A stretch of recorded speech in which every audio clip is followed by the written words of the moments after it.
Por favor, el aplauso para el Instituto Superior Oxford. Entonces ahí están ya los jóvenes del Instituto Superior Oxford.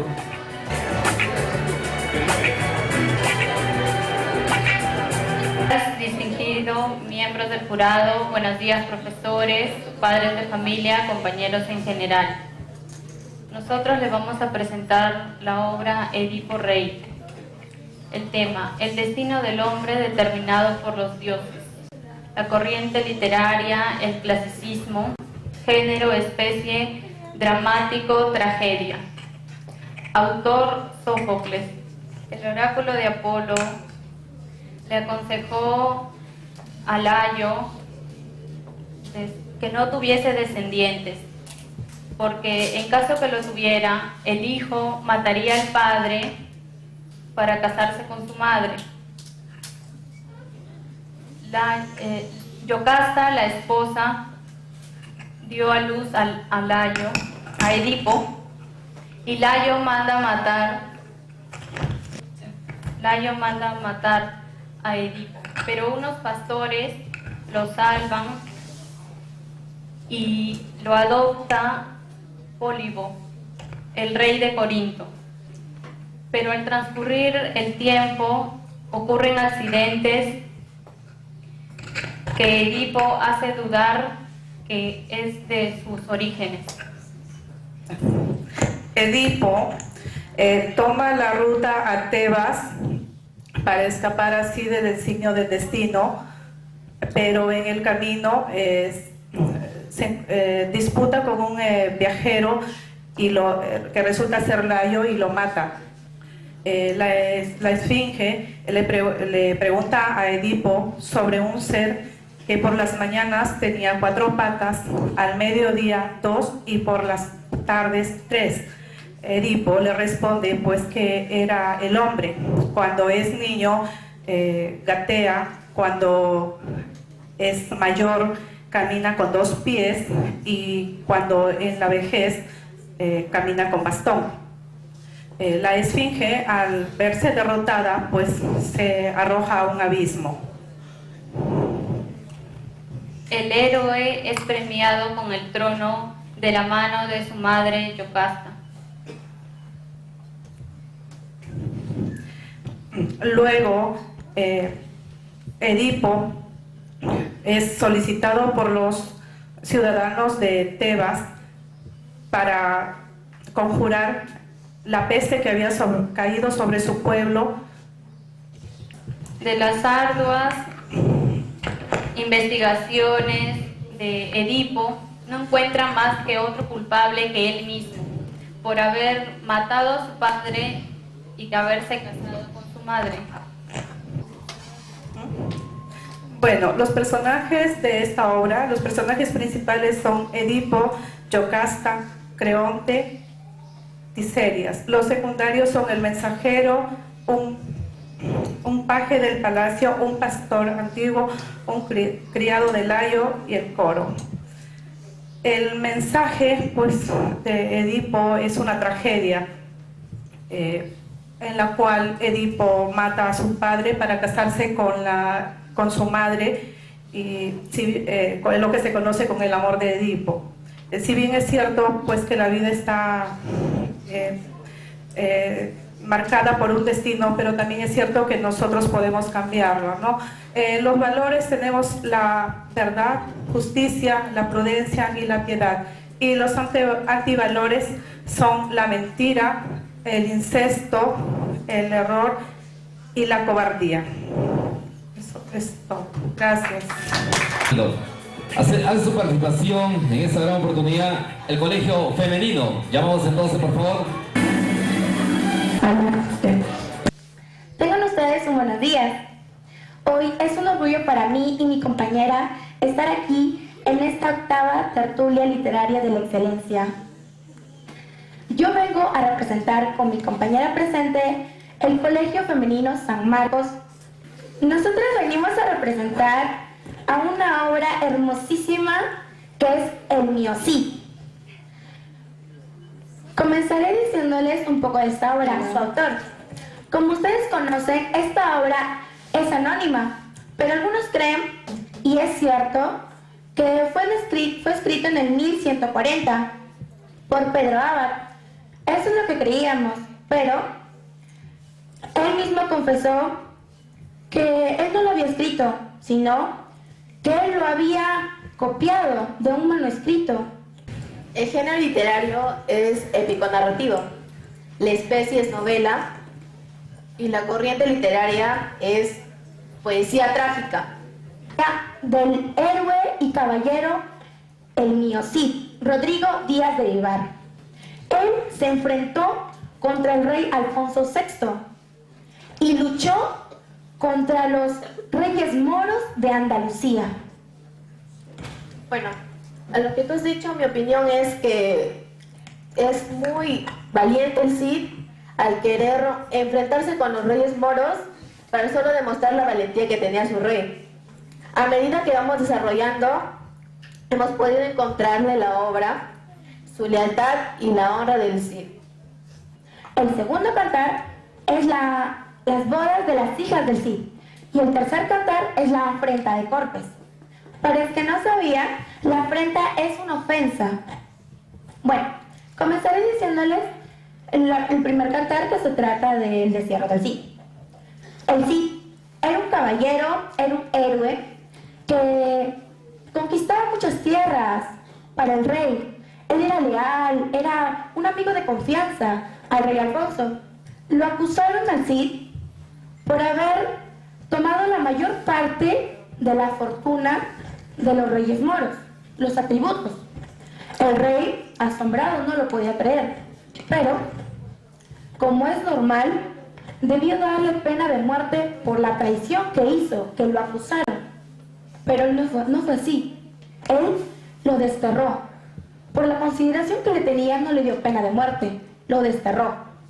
El Cid salió de Vivar hacia Burgos y nadie le dio dónde quedarse, dónde un reposo, nada, porque el rey había ordenado que el que le dé reposo, el que le dé un hogar o algo donde descansar, le iba a quitar los ojos, a su alma, sus bienes, hasta su vida. Indira, ¿qué te parece si le dices a nuestro querido público un poco más el argumento?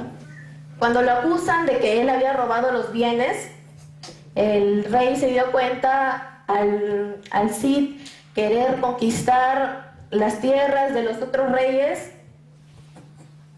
El rey se dio cuenta que el Cid era leal a él y que seguía luchando para que Lo que quiere dar a entender a mi compañera es que digamos que el rey lo perdonó, ya que el Cid dio a demostrar que seguía siendo leal a él. muy interesante porque el Cid, los infantes de Carrión, al querer ultrajarlas, el Cid decidió casarlas con otras que sí la querían en verdad. Que la obra del mío Cid me encantó, me fascinó porque ahí me encanta cómo él nunca le mintió a su esposa Jimena. Muchas gracias por permitirnos. Gracias.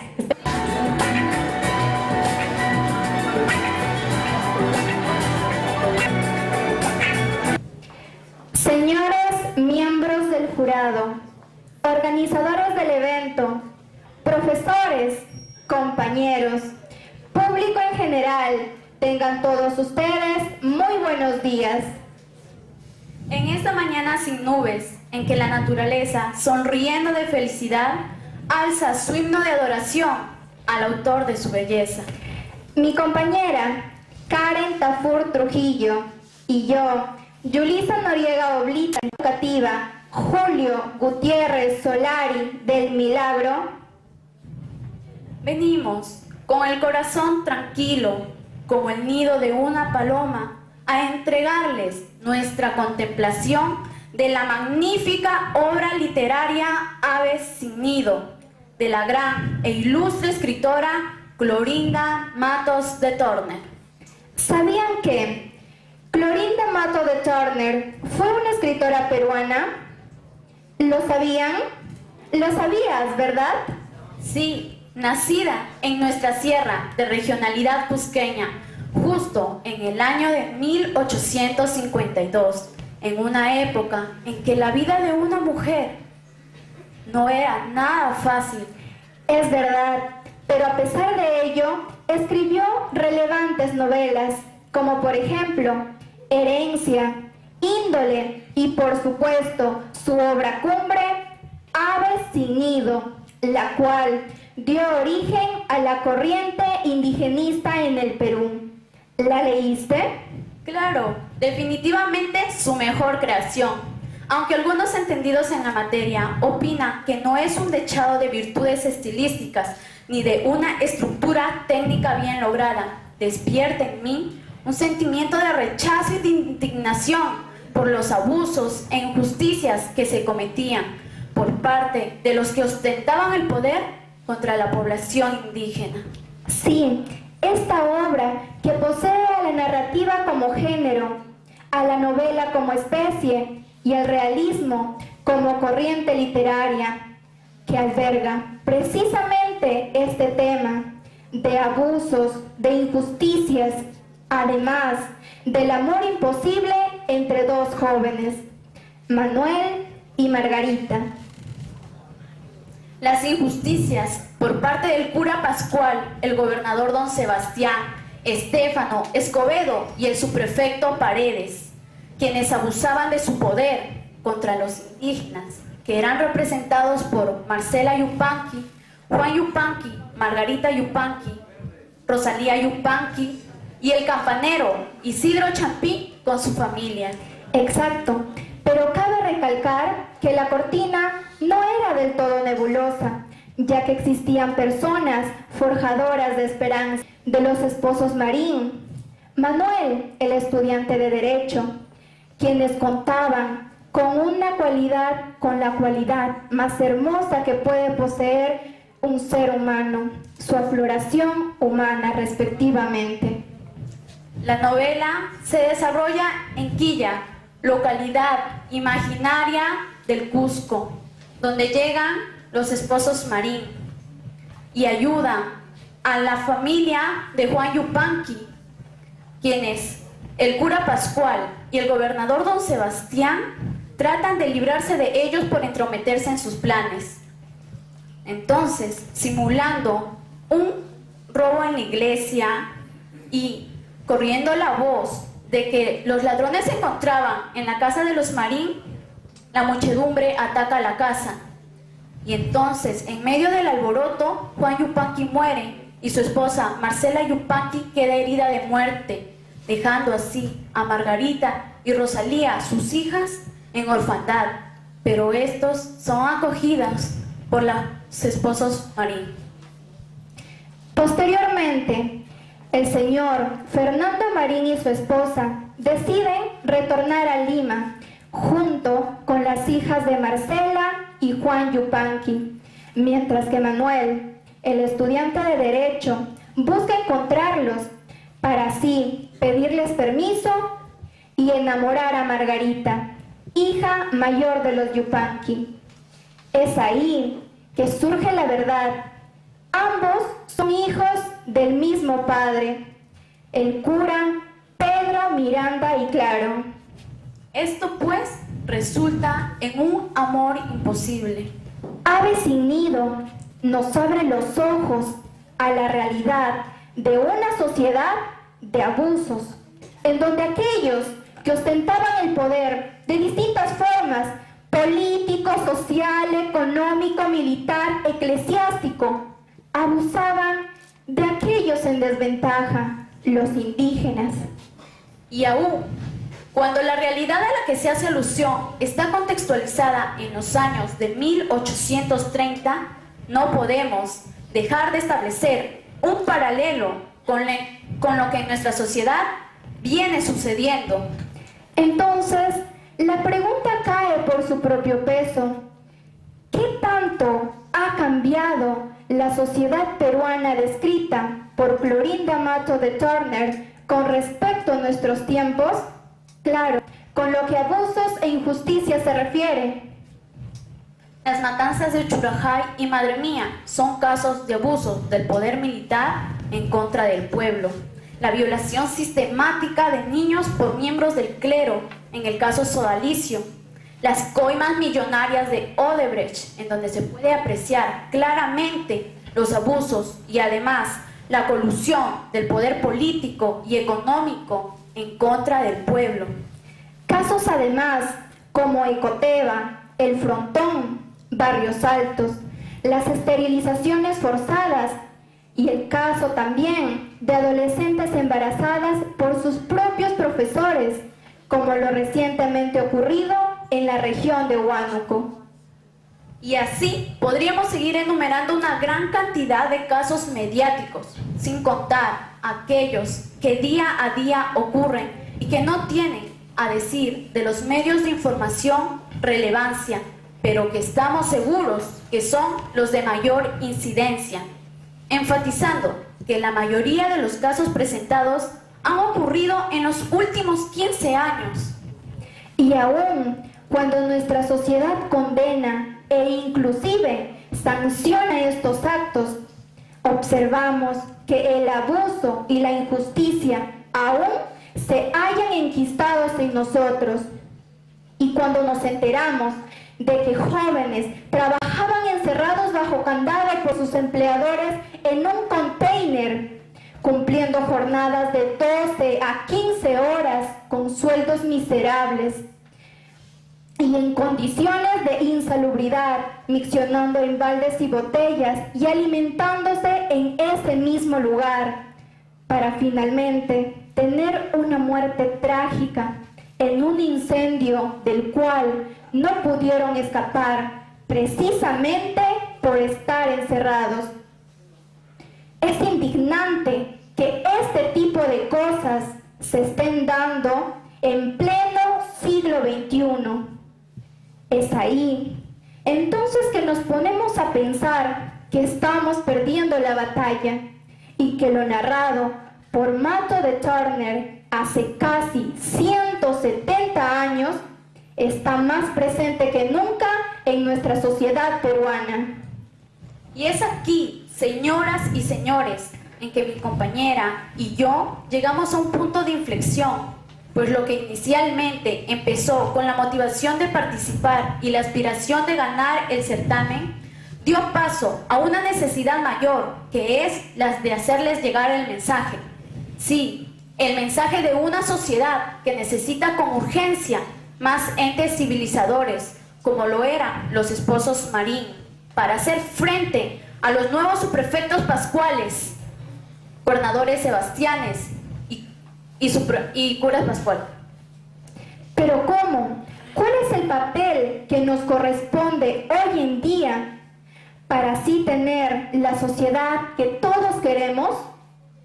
Porque todos queremos una sociedad mejor, sin abusos, sin injusticias, sin explotación, ¿verdad? Profesores, ¿es así?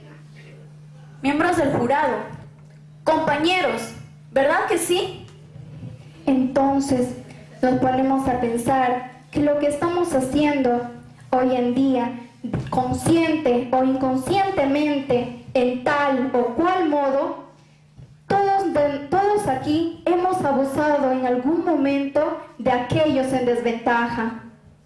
Tú, hermano mayor, cuando obligas a tu hermanito a hacer las obligaciones de casa que a ti te corresponden, como de lavar los platos, barrer el patio, tender tu cama o botar la basura.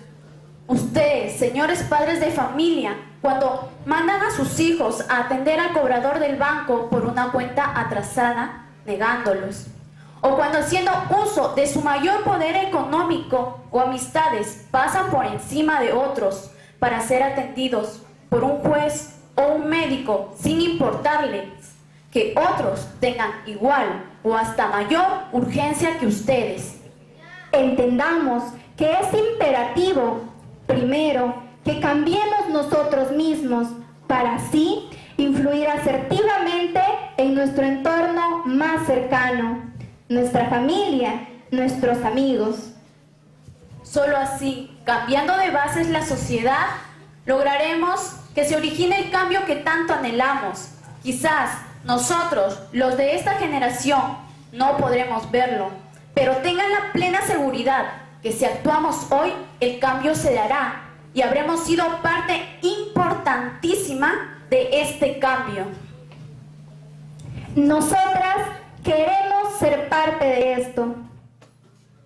¿Y tú? Gracias.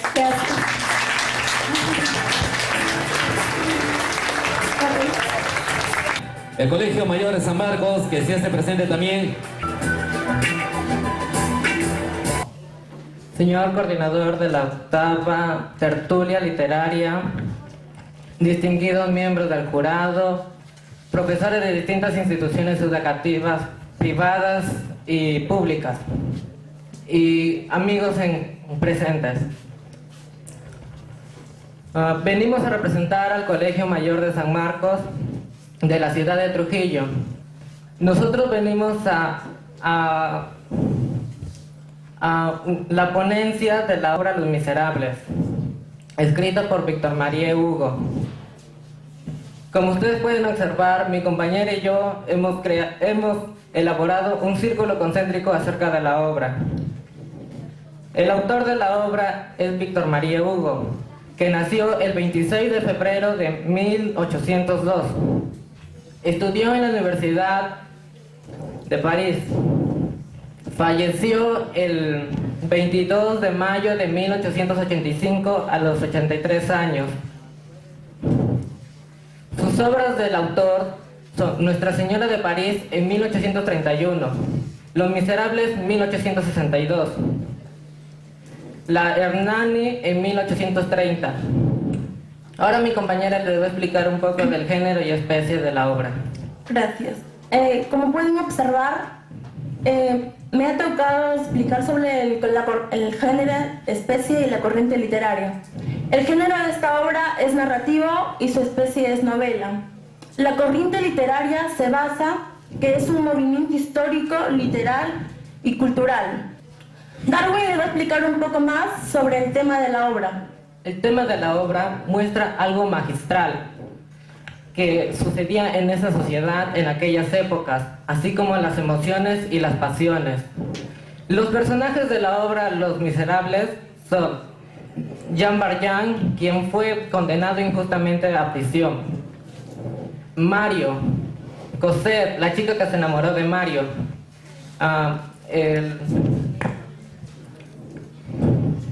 el inspector Javert, que perseguía a Jean Valjean tras sus delitos; y el obispo Mariel, quien ayudó a Jean Valjean.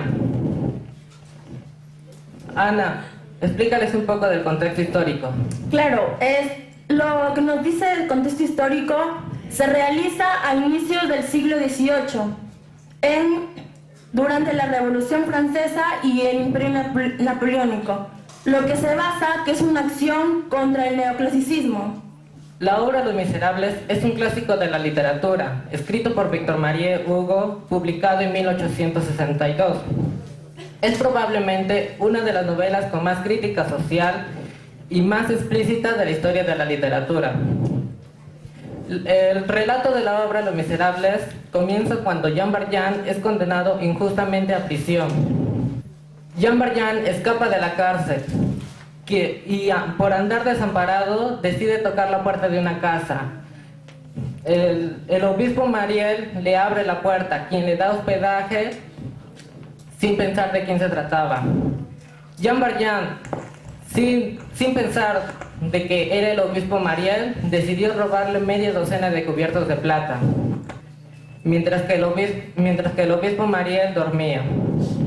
Cuéntanos. Continuando lo que nos dice la obra, explica que Jean Valjean fuga del aposento llevándose consigo lo robado, pero para su mala desgracia del protagonista nos dice que es atrapado nuevamente por la policía, los cuales estos los lleva hacia el Monseñor Mariel. Pero al llevarlo, nadie se imaginaba sobre lo que iba a realizar una acción tan noble, puesto que no le echa la culpa, sino les dice que les había obsequiado. La verdad, como todos ustedes o como todo el mundo, sería demandado.